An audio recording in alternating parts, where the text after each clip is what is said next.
Hello, everyone. Welcome to episode 15 of Small Stages, Big Sounds. And today, I'm very pleased to be talking with Henrik from Empyre, a band that I've been following for a few years and absolutely love. So we're going to have a few questions around the band and talk about the upcoming tour and possible new music. So, Henrik, welcome. Thank you very much for having me, Dave. Good to be here. How did you come about the spelling of Empyre? So we were thinking about this the other day, didn't I? In terms of like the story behind the name. Trying to remember. We think it was me that came up with Empire, but we knew we couldn't use the traditional spelling of Empire, Empire State, and also the magazine and stuff like that. There's no way we were going to be able to get the .com or .co.uk names, which was a consideration. So we were talking about the word, and one of the guys who was in the covers band and also in the early days of Empire said, "Well, why don't we swap the I out for a Y?" So we were playing with some other names at the same time, and I can't remember what they were, but I thought, okay, I'll go and check to see if we can get the Facebook. I'll go to check to see if we can get the .co.uk at least. And it turned out we could get the .co.uk. And then I messaged the guys who had the Empire Facebook page, I think a now defunct Australian band. And they were kind enough to say, yeah, we're not using it, you can have it. And thought, okay, well, if we can get those two things, it's short, it's memorable, you can easily remember it, and it kind of rhymes with Empyre. It's so you can do it that way. I thought it's good enough, and it has that like air of a grandiose nature about it that like we like to project. So we thought, why not? Let's just go with that, and that's how it was born. Okay. Like you said you were in a covers band previously. So what was the trigger to start writing your own music? It was a case of, I think, three main things. One, we were really tired of playing weddings. We never set out to play weddings. We set out to be basically going out on a Friday and Saturday night and playing down the pub, having a few drinks and doing a gig and going out and just having some fun. And it progressively became more serious and more pressure doing like weddings, and we're playing the same sort of sets week in, week out of other people's music. Did was getting really quite tired of playing Sex on Fire. I was getting pretty tired of playing Sweet Home Alabama, and we only really played stuff that we liked for the most part. We had to put in a few crowd pleasers, but we were playing stuff like Alive by Pearl Jam and Plush by Stone Temple Pilots, and that's like weird at a wedding sometimes. Although we have had weddings where the people had specifically asked us, do your full on rock set, not rock set, but rock set. And we just thought, if we're not going to do it now, after doing that for about 8 years or so, when are we going to do it? So it was a sort of now or never. We'd coupled together a few songs, like I think some of the early ones were Just a Ride and Drive, and maybe even the beginnings of Only Way Out. And we thought, right, we progressively put it to the side over a course of a few years and really moved over to full on Empire in 2017. I don't remember when we last did our covers band gig, but it was probably 2017, 2018 or something like that. And the beginnings of Empire proper was, I think, November 2016. Okay. So, like I said, I've seen you around some venues around this area. And obviously, because you were, I don't need to take this the wrong way, because you were started out, they were the smaller venues, which where most bands start from. Mm-hmm. Now, the Music Venue Trust published a report last year and again this year saying that the independent music scene is struggling and going to the wall at a rate of about 2 venues a week. Yeah. And it's down to only just over 800 venues in the UK this year. So it's going to get harder for new bands to get that exposure. So the whole ethos of this is looking at small stages and big sounds.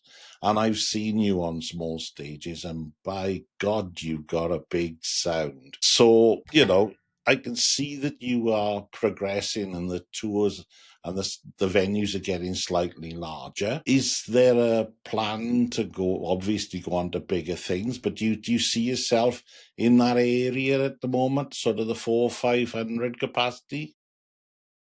Well, 400-500 is where we'd like to get to next. We could maybe do it in a few areas. You've seen us down the Patriot in Crumlin in Wales, and we're fortunate enough to be able to sell that out relatively quickly. It's a great venue. It's a great place to play, and this is one of the difficult things. You start building relationships with venues that you know and you like, and you play there, but the time comes that at some stage you have to move on if you want to grow as a band. And it's very hard to turn your back, so to speak, on venues that have supported you in the past. So that's one issue when you start to grow. The other issue when you're like where we were maybe 5 years ago and you're just trying to get some gigs. Well, where else are you going to play than an independent venue? So last year we did Independent Venue Week here in Northampton. We played at the Black Prince, and again, we were, like, fortunate enough to sell that show out. We were the only band that week to sell that show out. Then that kind of tells you a little bit about we're not the biggest band in Northampton, and there are other acts who come from other places that should be able to sell out a 250 cap venue.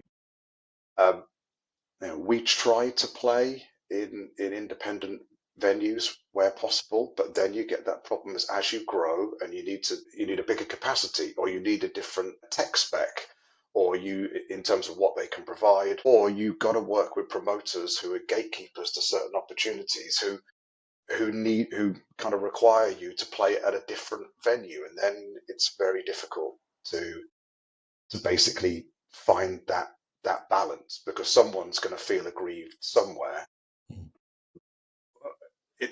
But they're so important, because we remember days of going out and playing to 5, 10, 20 people at a local venue, but it's where especially, I mean, we came from a covers band, so we were used to gigging.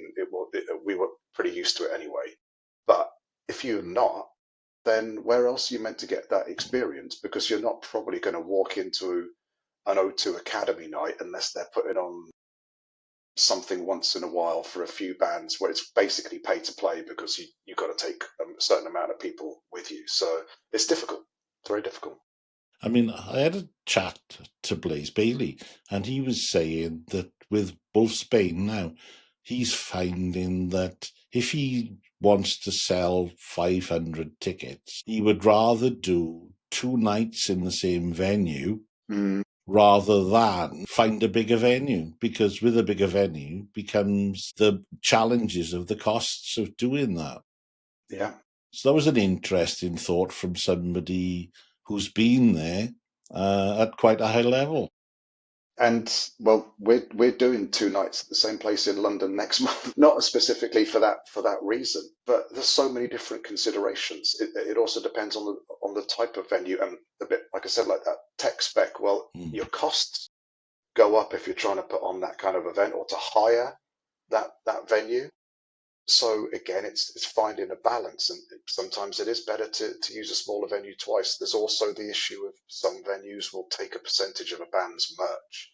Now, I struggle with that, but some of those are venues that are actually still struggling themselves. But when you haven't designed, ordered, made, or sold that merch, and you're asking me for a percentage of something you've had nothing to do with, where we've bought X hundred people into your venue, then I think you're looking in the wrong place. But where else are you going to get that? Then you're going to put the money on the consumer, on the audience. Again, tricky balance. So it's conflicting, even for bands, as to how they operate.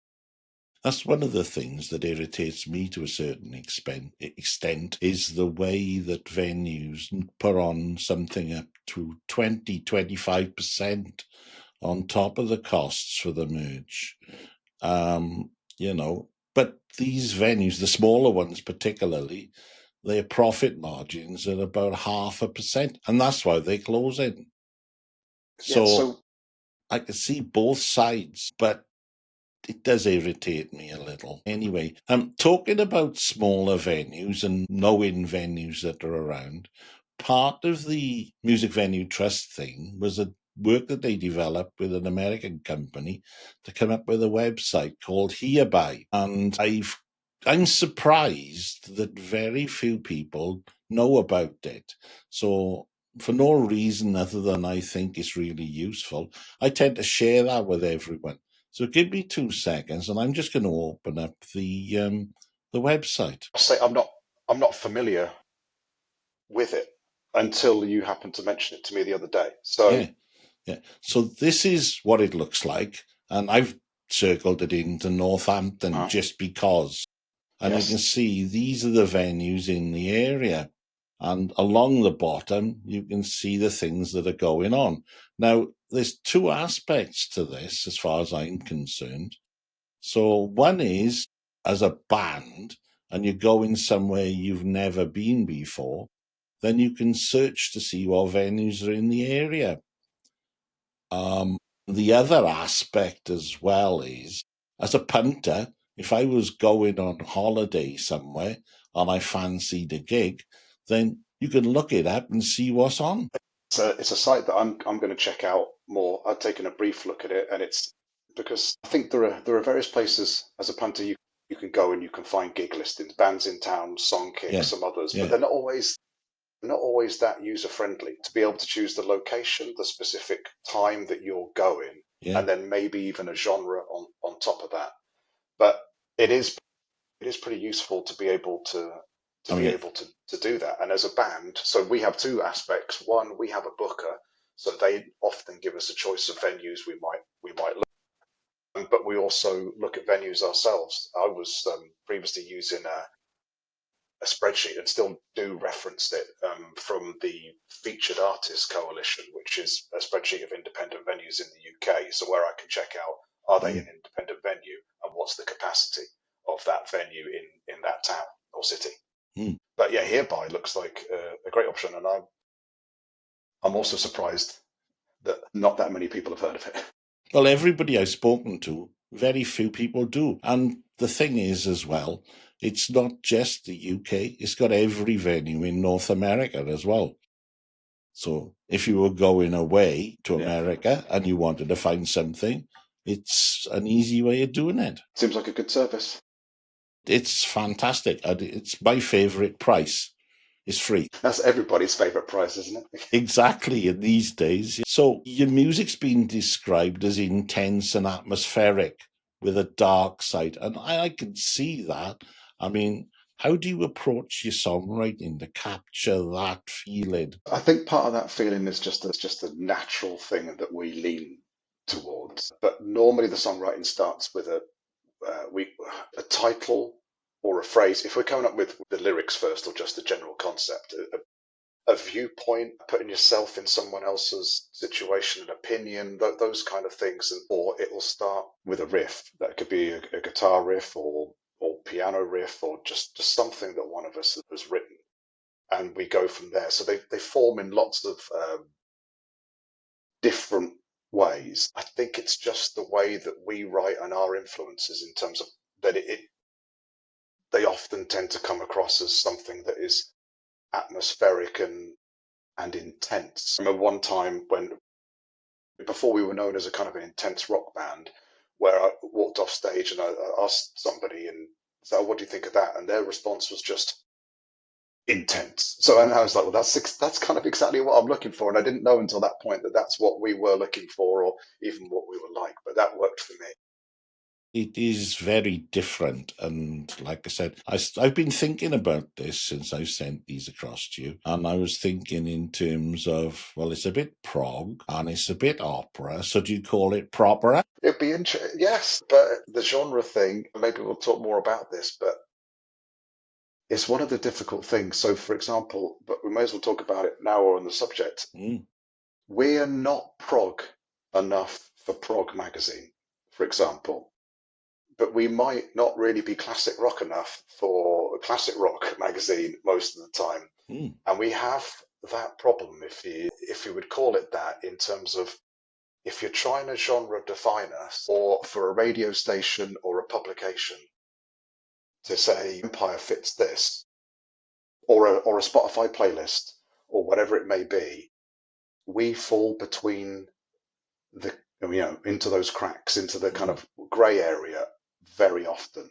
But then isn't that a good place to be? Because it It's means you're different.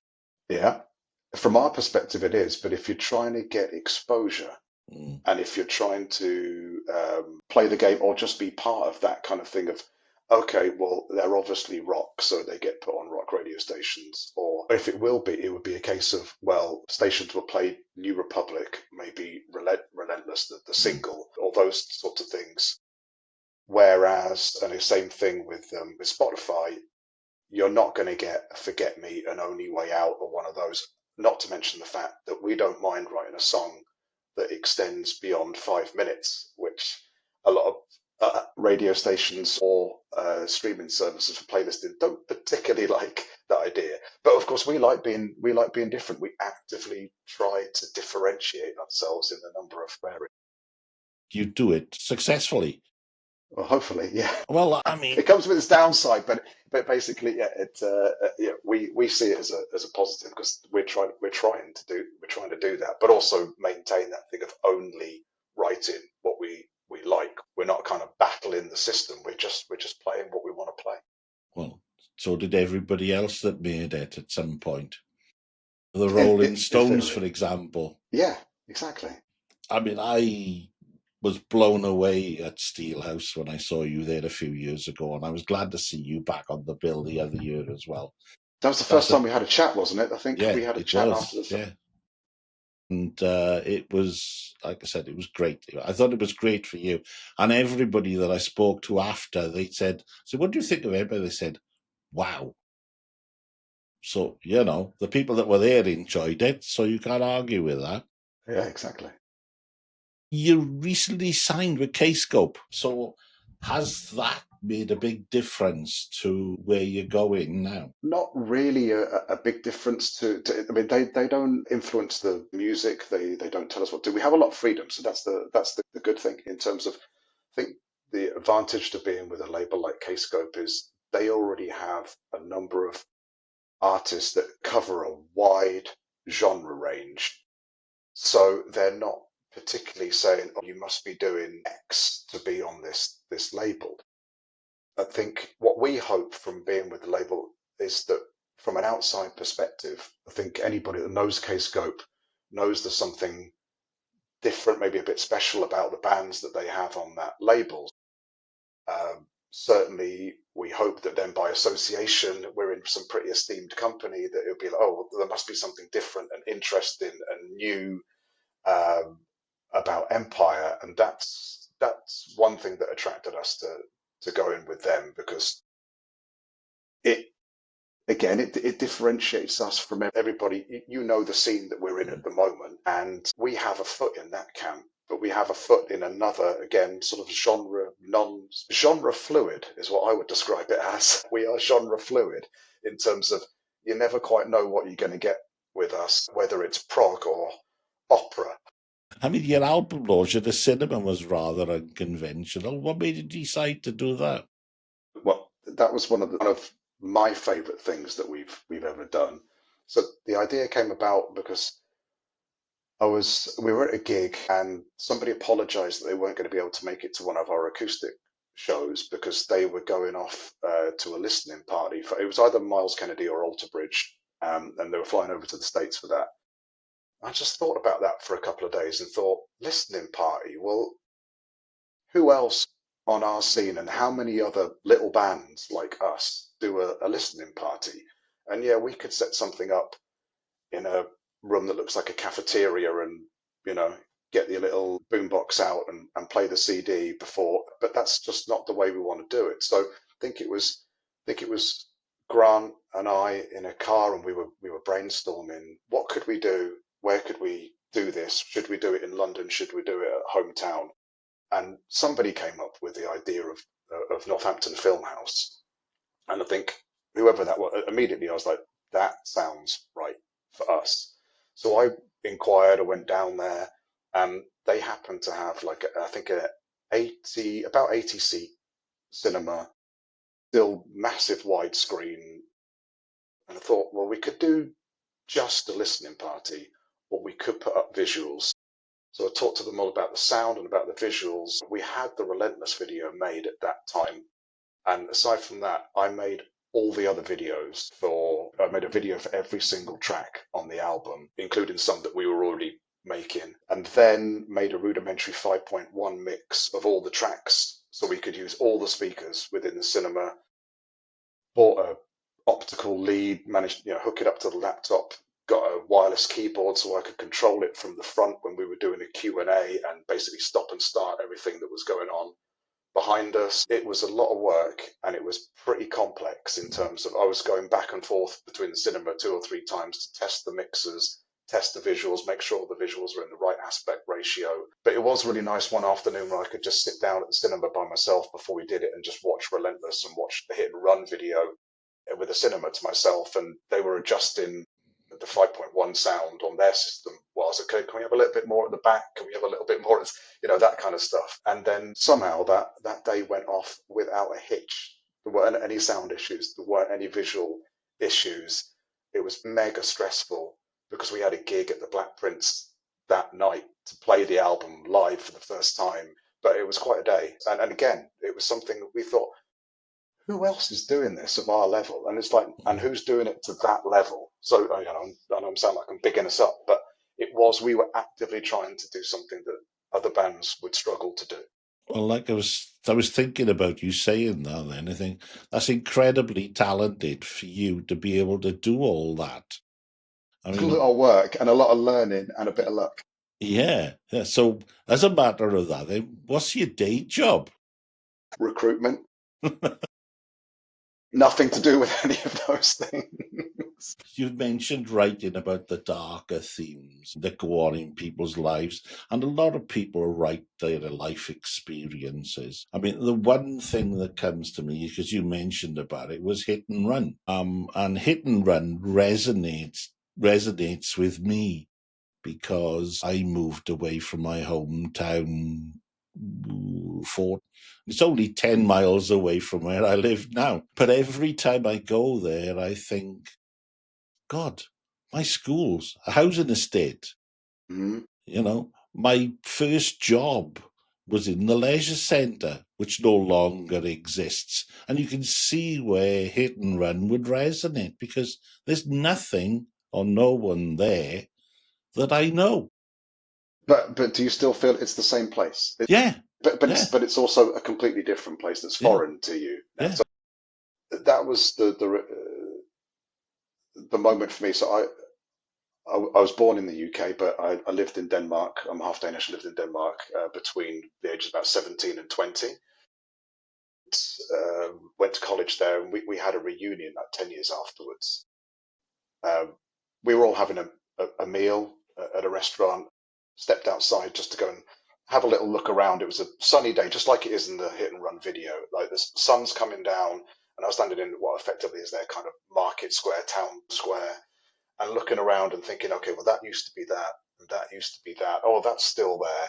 And as I picture it, there was nobody there. It was just me standing in the middle. There's nobody else there. And I'm there for a weekend to see some old friends and to see slightly homely, but like I was losing that feeling of home, but also the fact of it was just foreign to Mm. me. It wasn't that. And then the fact that you can never go back to that time. Yeah, it's a sentimental song about never being able to go home. Yeah, in that way it's dark and personal and meant to be like most of ours. That it's meant to raise the hairs up on your Mm. arm or the back of your neck when you hear it. And it did with me. Oh. It wasn't until a few weeks after I first heard it where I went home to see my family.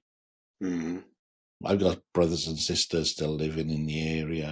I'm thinking, wow, talk about nail on head. Anyway, so you've had a considerably long time now. It's the 7, 8 years since you first started. And they say that it takes about 10 years to make a success of a band. So you're gigging pretty much constantly now. And I've been watching your socials over the year and watching, oh, they're there, they're there, they're there, they're, oh, great, great for you because it gives you the exposure. And it's also great for the listening public to listen to something different than Oh, Ed totally. Sheeran. So, didn't say that. So, what's been the hardest part about that? One is realizing just how hard. I did not expect it to be as hard as it is. That's not to say that like we struggle from with exactly the same battles and issues as any other band would do, and that's only considering just like external factors, nothing to do with the fact that we got four guys in the band who all have other other day jobs. So I think one realization was the fact of generally, whilst now we've got a lot of loyal fans, so them aside, getting attention is very, very hard. No one cares. Getting press attention, you get forgotten about very easily if you're not doing something constantly, and even if you are, you still get forgotten about.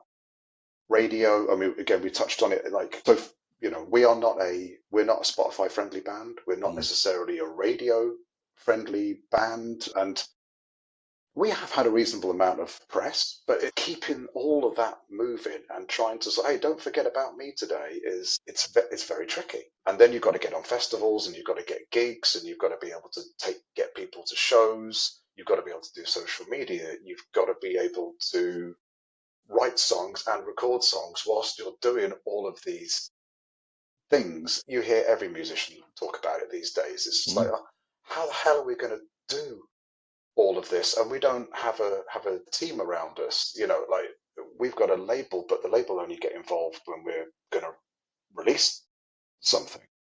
So generally speaking, it's still a DIY Mm. operation. It's been a steep learning curve. Put it that way.